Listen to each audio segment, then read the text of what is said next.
A high-stakes rescue mission is underway. Police are staking out the underground bunker where a 6-year-old boy is being held hostage after being kidnapped on his ride home from school.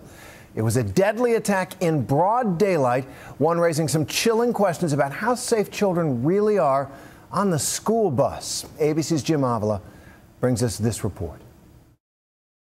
Just had a bus driver shot, possibly deceased. That was bad enough. An innocent driver shot to death, 66-year-old Charles Poland. And as police rushed towards his school bus in Midland, Alabama, they found much worse. This bright yellow rolling sanctuary for a group of elementary school kids had become a horrific crime scene. The armed suspect, police would learn, had escaped with a 6-year-old boy in his hand, heading to an underground bunker on his property, holding the boy prisoner 8 feet below ground in an earthen cave stocked with supplies that could last weeks. The young witnesses telling authorities it was a raid on their school bus by a mean man determined to take a child hostage. He started telling him he needed a kid because something about the law coming after him. Police sources identify the suspect as 65-year-old Jimmy Lee Dykes, a man who's been in trouble with the law before. In fact, court records show Dykes was due in court today on charges he pointed a gun and fired at a neighbor. The boy is on medication and is said to have special needs. At this time, we have no reason to believe that the child has been harmed. Police have been in contact with the gunman using a PVC pipe to communicate through, and late today made this heartbreaking request. Pray. Pray. Former FBI hostage negotiator Chris Voss tells ABC News this could be a slow process. We've got an old saying to use delay in order to save time.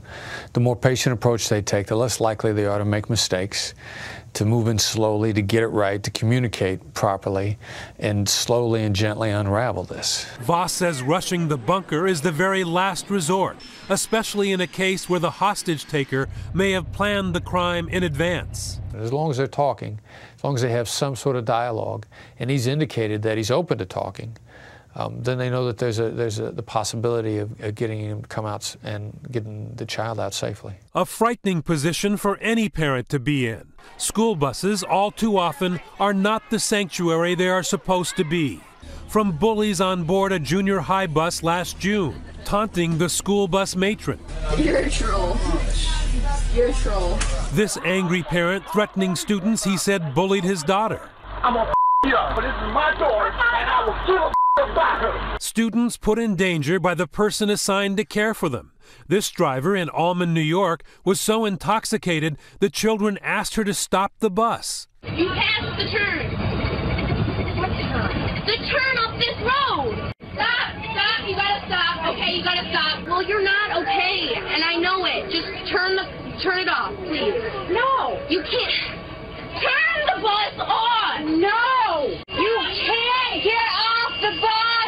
Then there is this investigation done late last year by our affiliate in Baltimore, ABC2, catching on tape hundreds of speeding buses, others running red lights. We took this video of these tickets. We took it to bus stops and showed it to parents as they stood there with their children. They were stunned. They were alarmed. They couldn't believe that once they put their kids on the bus that these things could happen. It was happening in Cincinnati, too, where our affiliate bought a radar gun. No way. Scares me for the sake of our children. Scary for good reason. Kids aren't required to wear seatbelts in most school buses. This Ohio bus with an interior camera captured what can happen in an accident. Seatbelts aren't required because despite these frightening incidents and this week's school bus hostage taking, an average of only 6 students a year die on school buses, safer on the bus than in any parent's car. But little comfort to the parents of the 6-year-old held in a bunker tonight by a deranged gunman who attacked what should be a safe haven. If I were talking to the parents, I'd say, I know you're scared. I know you're horrified. And I know that right now you feel completely alone, and it's almost overwhelming. So I'm going to ask you to work with us and let patience be your shield as opposed to be your enemy.